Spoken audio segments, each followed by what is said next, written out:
Before the maps, before the roads, before the world even knew where Kongo began, there was the jungle. Not the jungle you see in pictures. This one was alive in ways no tongue could describe. It breathed. It was judged. It was memorable. And in the very heart of that breathing monster lived a tribe called the Beat, or as the surrounding tribes called them, the Ghost People. They didn't build great huts or carve stone idols. They didn't trade. They didn't march in numbers. They disappeared in the trees and reappeared in your nightmares. They lived in rhythm with the jungle's silence.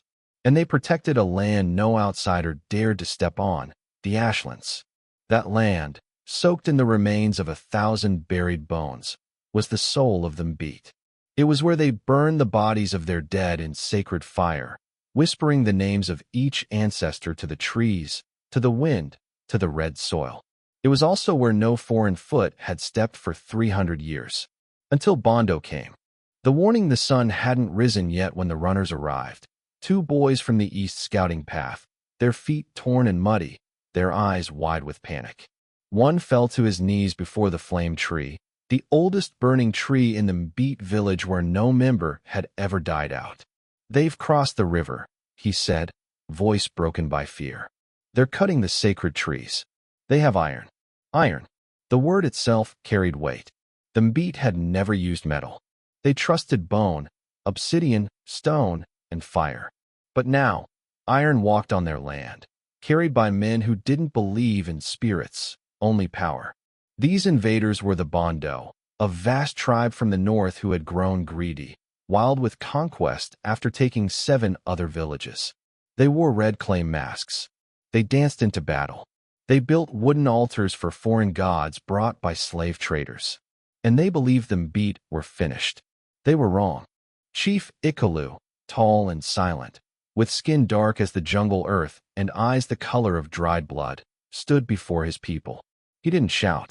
He didn't threaten. He lit his spear in the sacred flame and held it skyward. "Tonight," he said, "we burn no dead. Tonight, we burn the living." There were no horns to sound the beginning of war, no banners to raise, no written orders to pass. The Beat prepared in the only way they knew, in ritual. Before nightfall, the warriors gathered in the ash circle, an ancient clearing where only those who had killed or seen death were allowed to step. Fires were lit, not to warm bodies, but to awaken spirits.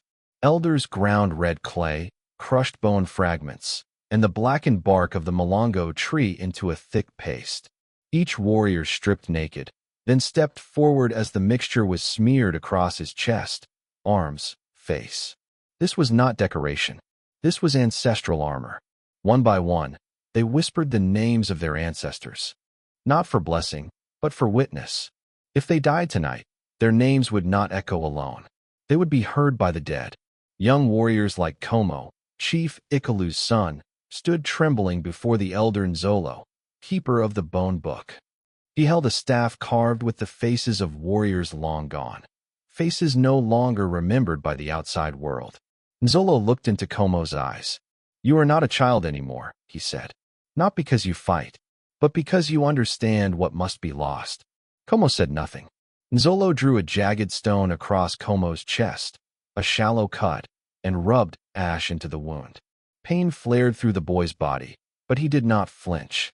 "Now you are seen," the elder whispered. "Now the forest knows you bleed for it." That night, 15 Beat warriors disappeared into the trees. They did not speak. They did not drum. They were guided only by the winds, the roots, and the eyes of the jungle. Their destination was sacred and desecrated. The river grove, once a place of worship, now reduced to ashes by the Bondo fire. They would not take it back with words. They would not even take it back with blood. They would take it back with silence. And the Bondo would never hear them coming. The river grove was not quiet. The Bondo camp had turned it into a living furnace. Trees had been hacked down and stacked for fuel. Fires roared in 3 pits. Boar meat hissed on open flame. And the war drums, always the war drums, pounded like heartbeats that refused to die. Bondo warriors, nearly 30 of them, laughed loudly into the jungle. They mocked them Beat, calling them rats, ghosts, cowards. Some urinated at the base of the sacred prayer stones that once held bead offerings. Others danced around the ashes of ancestor rock, now cracked and blackened. They believed they had already won. What they didn't know was that the Mbit were already there, watching, crawling, breathing beneath the soil. The Mbit did not charge. They never charged. They slipped. A warrior named Tala, thin and sharp-eyed, crept beneath the hanging bark of a felled tree. His spear was coated in dried snake venom and blackened by cold dust. He moved with the rhythm of a falling leaf, slow, graceful, silent. The first Bondo died without a sound, a flash of obsidian across his throat. He clutched his neck, staggered, and fell into the fire pit, becoming smoke. Others followed. From behind rocks, from beneath ferns, the Mbit rose. Whispers of ash. Death without sound. Spear tips punctured ribs. Blades found lungs. One by one, the Bondo began to fall, drunk, confused, slow to react. But one man, Kuma, a Bondo commander, saw the shadows moving. He screamed, "We are under attack." The jungle exploded. Bondo warriors stumbled to their feet, grabbing blades and torches. But their eyes could not adjust fast enough. The Mbit moved like the wind. Every flicker of fire seemed to show a new face, ash-covered, faceless, blood-eyed. Within 5 minutes, 16 Bondo lay dead. The survivors formed a circle, torches held high, backs to each other. But the Mbit didn't press. They watched. They let the fire die slowly, inch by inch, until only darkness remained. Chief Ikalu emerged last, his chest painted with a serpent spiral, a sign of finality. Beside him, Como breathed heavily, blood spattered on his arms. Ikalu raised his spear, still burning faintly from the sacred flame. "Leave one alive," he said coldly. "Let him crawl back. Let him tell them what he saw. Let the forest speak." That man, broken, bloodied, half-blind, ran screaming from the river grove. He never returned to the Bondo camp. But his words did. They don't bleed. They don't speak. They are the ash that hunts. Bondo didn't mourn. They weren't people who buried the dead with tears or prayers. They burned them, piled them in heaps, lit with oil, and sent their smoke to the sky with curses instead of blessings. And when the mangled, half-mad survivor from the river grove stumbled into their stronghold, covered in his comrade's blood, shaking with fever, whispering of ghost warriors, they didn't listen. They spat. "The jungle is a hole," said one elder, "and holes are meant to be filled." At the center of the Bondo camp, sitting atop a wooden throne carved with jaguar teeth, was Malaku, the war chief, the butcher of 5 rivers, and now, the man who would finally erase the Mbit from history. Malaku was unlike the others. He did not fear stories. He did not believe in gods that didn't bleed. He had heard of the Mbit. His grandfather once told him about the Ash tribe, how they moved without sound, how they buried their enemies with their eyes open. He laughed then. He wasn't laughing now. A war path carved in flame by sunrise. 60 Bondo warriors marched toward the jungle's heart. Malacca led them personally. They carried torches soaked in oil, jagged iron spears, and wooden drums strapped to their backs. Their plan was simple: cut everything, burn everything, leave no whisper behind. Behind them, the air was thick with smoke. They felled trees older than any man alive. They stomped through sacred hunting trails, dug up shrines, broke river totems, and poisoned fishing pools with animal carcasses. And still, no resistance. The Mbit did not meet them. They didn't attack. They just vanished. Or so it seemed. That night, the Bondo made camp on a hill near the stone grove, unaware that beneath their tents lay buried prayer bones, markers of ancestral paths that should never be disturbed. They laughed. They drank. They carved markings into tree bark, claiming the land. Then the sky opened. Rain. But not soft, cleansing rain. This was jungle rain, hard, stinging, violent. A red-tinted deluge that mixed with the ash in the air. The water ran in streaks down the Bondo warriors' skin, making them look like they were bleeding from their pores. Many grew restless. Some whispered that the rain tasted of metal, that their torches wouldn't stay lit, that the jungle had gone too quiet. Malacca stood in the center of camp, looking up at the black sky. He saw no stars, only smoke, only flame in the distance. From deep within the trees, a single Mbit elder whispered to the wind, "They have stepped where no blood should fall. Tonight, they do not dream. They only die." They called it the hollow hour, that strange time before dawn when sleep fades but the sun has not yet returned, when the jungle grows still, when nothing moves but the eyes of predators. This was Mbit's hour. In the Bondo camp, half the warriors slept under wet hides. Others sat hunched near dying flames, muttering about the taste of rain, the sound of trees breathing, the feeling of being watched. Malaku remained awake, gripping his axe and staring into the forest's edge. He had that instinct, that leader's instinct, the one born not of strategy, but of animal fear. And he was right to fear. Shadows with names them beat came without light, without noise, like the memory of a scream long buried. They moved from the trees on all sides, dozens of them, bodies painted in ash, faces streaked with coal and blood. Some wore skull fragments tied to their belts. Others dragged branches behind them to confuse the sound of their movement. Their eyes reflected no light. Their feet left no trail. They weren't hunting. They were cleansing. The first kill was silent. A throat slit so smoothly the blood pooled before the victim even collapsed. Then another. Then another. Within minutes, 8 Bondo warriors were dead in their sleep, their bodies laid gently as if for ritual burial. No one screamed. Not until the fire flared and someone saw the pale ash handprint smeared across a tent. "They're here," someone shrieked. "They're already inside." Chaos. Malaka barked orders. "Form lines. Light the drums. Watch the trees." But it was no use. The jungle refused to obey. Every movement kicked up smoke. Every torch sputtered in the wet air. Every shout echoed with no answer. The Mbit didn't fight with numbers. They fought with fear. Como, now blooded, now fearless, moved like a creature possessed. He had lost his closest friend in the River Grove ambush. Now his spear moved with fury, carving through armor like it was leaf skin. He found a Bondo drummer attempting to sound the call. Como lunged. One strike to the neck. Then silence returned. He looked up, and in that moment, he saw Malaku, across the camp, towering, alone, drenched in rain, and staring straight back. Their eyes locked, boy and butcher. Nothing was said, but something had been promised. By the time the sun finally bled over the horizon, the camp was no longer a camp. It was a massacre site. 34 Bondo warriors were dead. Half the supplies were burned, and not a single Mbit body had been found.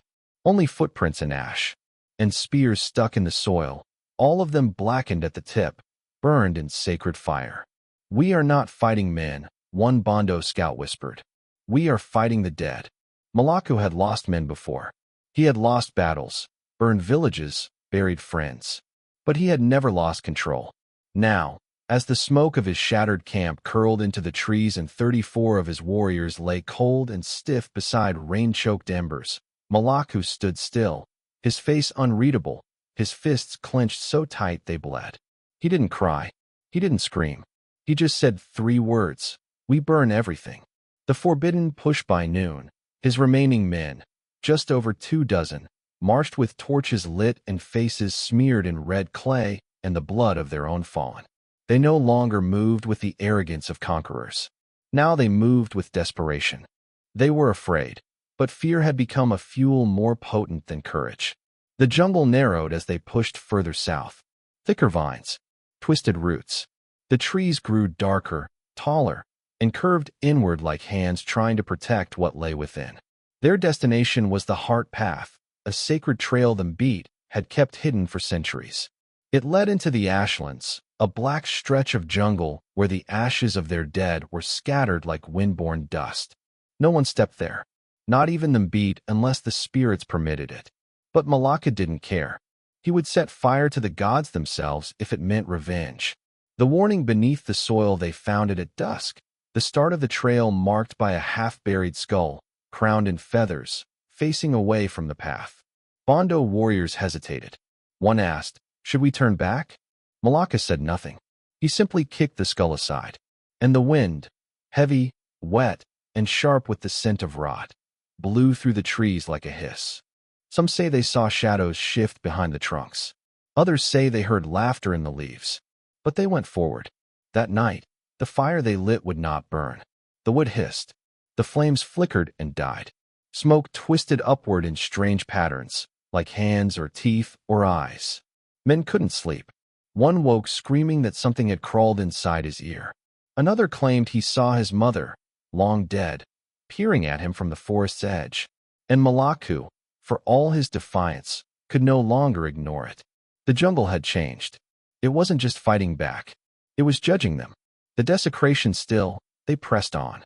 The Bondo smashed through a stone altar carved with beat symbols. They cracked bones embedded in roots.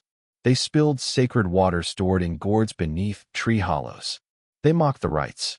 Mocked the dead. That was the final line. Back in the Mbete village, Chief Ikalu sat in silence beneath the ruined flame tree. Its trunk now lay sideways, blackened but still warm. He stared into the ash. They've entered a place where blood should never touch. The elders nodded grimly. The youngest among them, barely older than Kongo, asked, "What now?" Ikalu looked up. "Now we give them to the dead." That night, the Mbete did something they had not done in 3 generations. They lit the pyre of names, a sacred flame only used when the tribe stood on the edge of annihilation, when not even the spirits could protect them unless summoned directly. At the center of the ashlands, elders built a circle of bone and stone, each piece placed with trembling hands and whispered oaths. The air grew thick. The jungle fell deathly silent, even the insects hiding from what was coming. Chief Ikalu stood barefoot before the flame. Beside him, Komo's eyes were darkened with sleepless fury, his chest smeared with both his blood and his brother's, slain in the last raid. He clutched his obsidian spear like it was a limb of his own body. "You asked to be warriors," Ikalu said to his gathered fighters. "But now, we must become something older." One by one, warriors stepped into the circle and whispered the names of ancestors into the fire. The flame hissed. It pulsed. It grew hungry. The smoke it released didn't rise. It spread sideways, creeping like fingers across the ground. It wrapped around my ankles, slithered up chests. Some warriors fainted. Others saw visions. They welcomed both. When the ritual was complete, the Mbete warriors were changed. They looked like men carved from coal and rage. Their eyes were rimmed with crimson. Their movements slowed, focused, unnatural. They did not walk. They floated through the jungle. The final march, by the time Malaku's band reached the edge of the hollow tree, they were down to 20 men, some sick from poisoned water, others spooked to madness by whispers in the rain. They found another warning. A row of spears planted in a perfect spiral, tips glowing faintly, not from flame, but heat. Bondo torches sputtered. Drums would not beat. And even Malaku felt small. He didn't show it. "They want us afraid," he spat. "They want us broken. I say we give them hell instead." But when they reached the ceremonial burial mound at the heart of the ashlands, there was no fight waiting, only a field of fireflies. They hovered above the ground, glowing silently in swirling patterns. The Bondo stood, confused. That's when the Mbete struck. The burn begins from beneath the soil, from inside the hollowed-out trees, from the flames themselves. The Mbete rose like smoke. Screams split the air, but not from the Mbete, only from Bondo. Spears moved like shadows, curved blades cut through metal and bone. The jungle lit up with fire not made from wood, but from ritual. It was not a battle. It was a cleansing. One Bondo fell trying to run, only to find himself face to face with the flame tree's spirit effigy, staring at him with hollow, burning eyes. Another dropped his weapon and cried, but the forest swallowed him whole. Malaka fought. He roared. He killed 2 warriors. But even he, towering, blood-soaked, desperate, could not see the end coming. Kongo found him. Their eyes met for the second time, not in a camp, but in the middle of a holy battlefield burning with memory. "You don't belong here," Kongo said, voice low. "And now, neither does your soul." The spear found Malaka's chest. One thrust, straight through, and the jungle finally exhaled.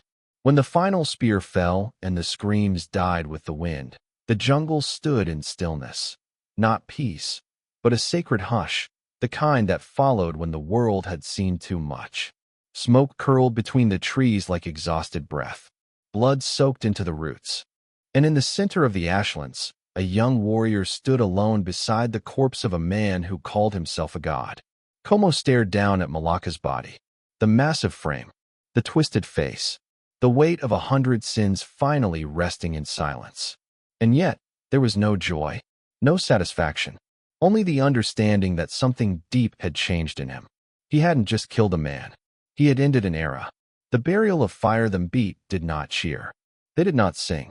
Instead, they collected the bodies of their enemies and burned them, not out of respect, but because the ashlands demanded purification. The fire burned for 3 days.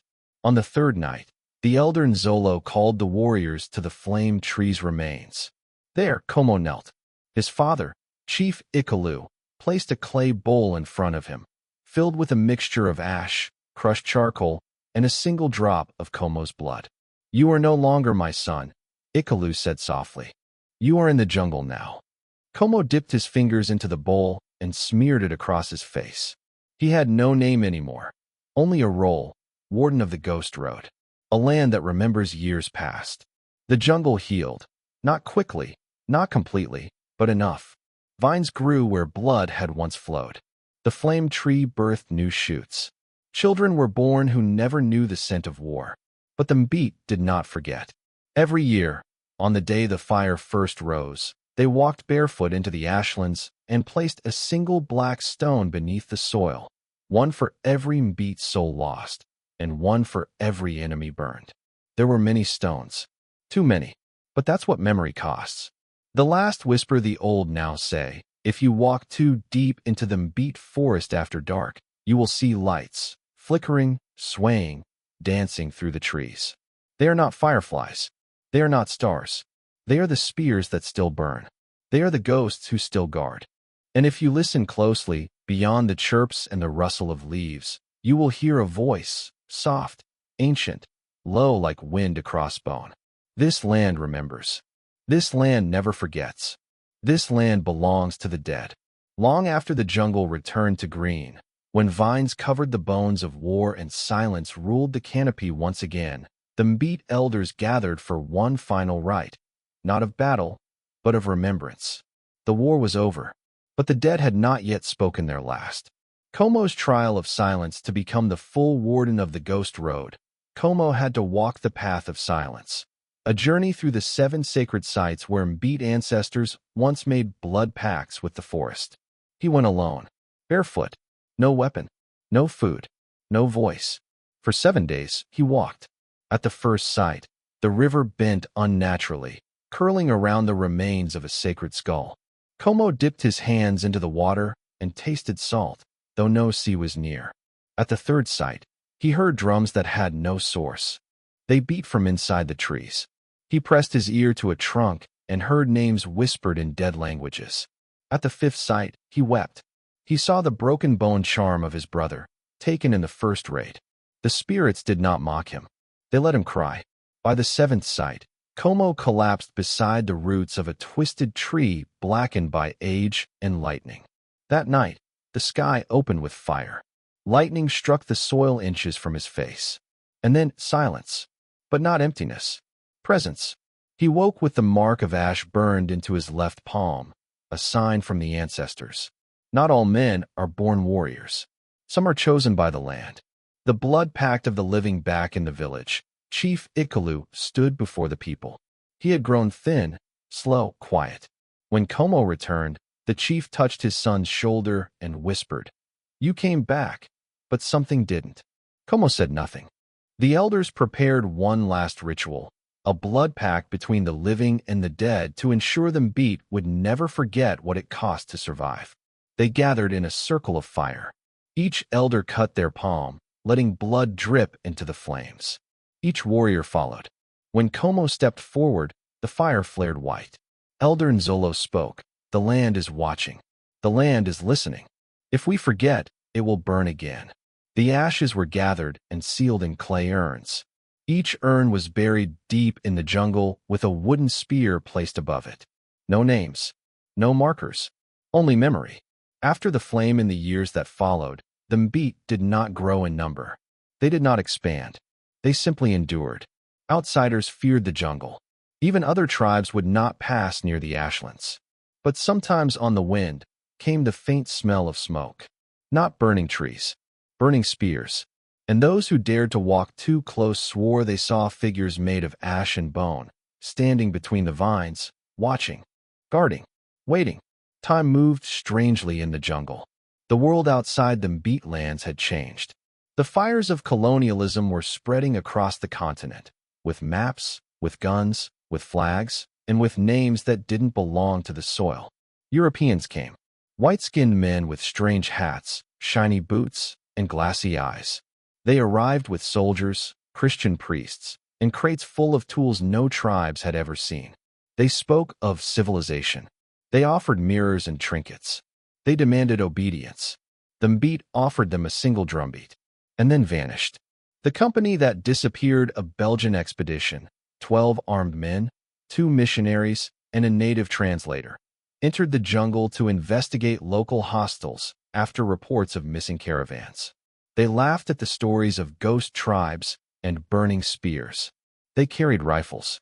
They set camp near the edge of the ashlands. They never made it to morning. Locals would later speak in hushed voices of the white men's fire, an event where smoke rose unnaturally high for 3 nights, and ash fell like snow miles away. When the colonial authorities sent a second party to retrieve the bodies, they found nothing. No weapons, no bones, not even blood. Only a single black spear, still warm to the touch, planted in the earth where the camp had once stood. Its wooden shaft bore a mark not known to the Belgians, but familiar to anyone who had ever lived near the jungle. The Mbit do not forget. Como the warden, now fully grown, Como had changed. He no longer smiled. His body was lean, sculpted by ritual and survival. His face was marked by symbols no other warrior carried. Gifts from the ancestors, or perhaps burdens. He rarely spoke, but when he did, people listened. Chief Ikalu, now frail and blind in one eye, passed his final rite by placing the bone crown into Como's hands, not on his head, but into his palms. "You are not a chief," Ikalu whispered. "You are the wall between the living and the dead." Como accepted. He wore no crown. He carried no title. He simply walked the jungle paths each day, alone, silent, barefoot, ensuring no fire rose that didn't belong, and that no shadow entered which didn't understand its place. The jungle's law as the years passed, other tribes nearby changed their ways. They stopped hunting too far into the deep woods. They taught their children to leave offerings at the edge of the vines. Even warlords with guns avoided paths where the soil smelled too much like smoke. And when asked why, they always said the same thing: because they're still in there. Because the Mbit never left. Because the spears still burn. The jungle was not what it once was. The rain still came. The vines still curled. The soil still drank blood when needed. But something deeper, older, was fading. The Mbit's spiritual guides, now only 3 in number, noticed it first. The animals moved strangely. The sacred trees no longer wept sap at moonrise. And worst of all, the whispers, the gentle voices of the ancestors, were growing quiet. It wasn't the fault of war or time. It was the burn. The fires from invaders, the shattered stones, the cracked bones, the desecration of burial lands. It had all left scars. Not on people, but in the spirit of the land itself.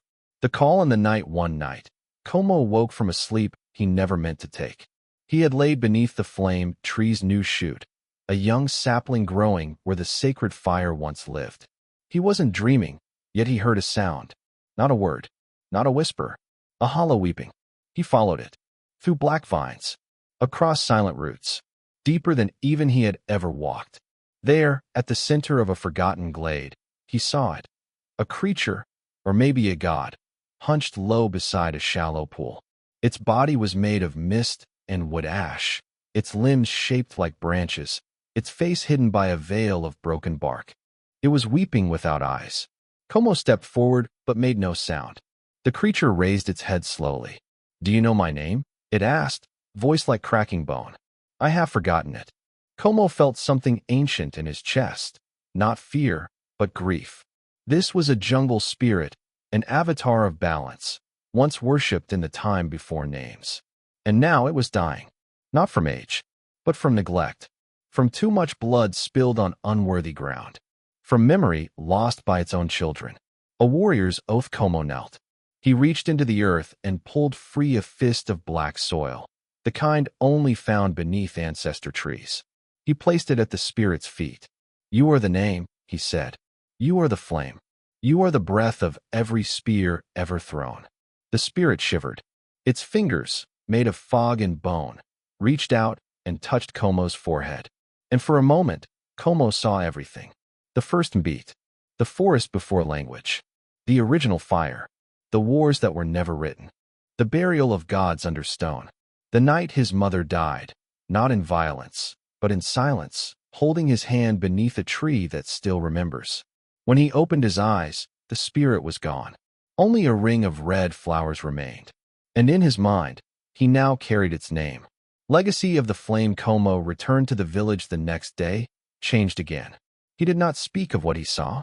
He only asked the elders for one thing. Let us remember all their names, even the forgotten ones.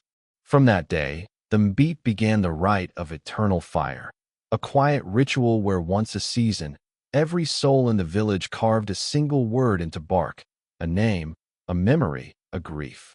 The bark was burned. The ashes fed the soil. And with each rite, the jungle whispered just a little louder again. Years passed. Como aged, but the jungle preserved him. His muscles thinned, but his eyes deepened, no longer sharp from battle, but calm with knowing. He had seen more than most men. Fought, bled, mourned, burned, survived.